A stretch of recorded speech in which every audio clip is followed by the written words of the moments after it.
First lesson for sure is you'll quickly discover that the things you thought would be easy are actually going to be a lot harder, right?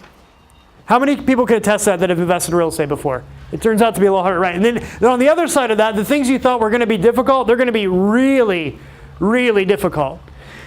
Second lesson is that when you get started too, you're going to assume that everybody else is doing well. You're going to, if you maybe go into a RIA meeting, you look around and like, oh man, that guy's killing it, or that person with the We Buy Houses sign all over their car, and they're doing awesome. When really, real estate investing is just like anything else. You've got a good mix of people that are really doing great and people that aren't. It's kind of like golf, right? So I don't know, before I started golfing, I am not great at golf. But you assume that everybody's really good at golf, and then you get out there and you realize no one's really good at golf. It's the same thing with real estate investing. Like, you've got ups and downs. You've got some people that are doing great, some people that aren't. But it's not going to take you very long to accumulate a lot of knowledge. Even just doing one deal, you're going to learn so much. And we have a lot of sales associates that start off here that have invested in real estate. And they're shocked that they know a lot more than people who have been doing this for a long time.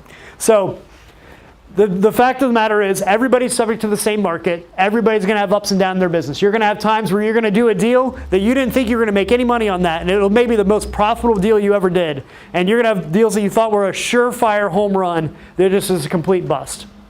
Here's a third lesson, and I've seen this a lot with people that have been doing this for a while that try to take on too much. For whatever reason, economies of scale, when you're talking about rehabbing homes, just doesn't seem to apply. There's not very many like scaled, huge production rehabbers, right? What are those guys doing? Or what else? If they're doing the construction side, they're building new homes, right? One of my mentors, new home builder, developer, he says, Gary, he's like, I can build a house with about 6 phone calls. Because you got the set plans, you do it once, the same crew that built that other house that looks just like it down the street, they're building this one. But when it comes to rehabs, you've got all these little factors, right? And you're getting calls from your contractor right when you're getting ready to walk into a really important meeting at work. And it's like, hey, what do you want me to do with this thing? I found two dead raccoons underneath the sink. What should I do? Well, get rid of them, right? Maybe. All right, so economies of scale, for some reason, so the more houses you try to take on at once, the less money you end up making per house.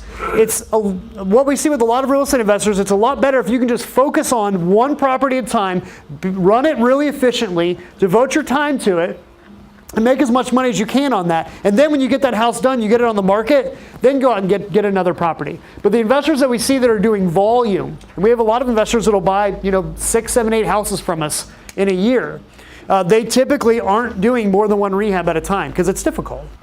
All right, here's my fourth lesson. This is what we'll close with here, guys. So when you first start looking for a house, it's going to seem like there are deals just everywhere. But when you really start digging in and you really start trying to bid on things and try to find something, you'll realize that if you do find something that seems like a deal, it's probably something that other investors have already passed over, and you're kind of left with the dregs. So where do most investors find their houses? I'm not speaking for all investors. I can just speak for our customers. This year we've closed 143 deals.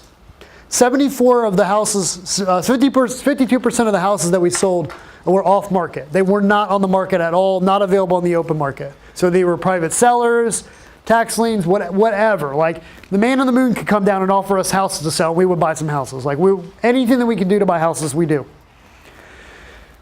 So a lot of real estate investors get their houses from sources that aren't on the open market, which means a real estate agent is not going to be able to help you unless it's one of our real estate agents. And you look at where they buy, and a lot of investors buy their houses from companies like us. Maybe not necessarily us. We're not the only game in town. We are the best.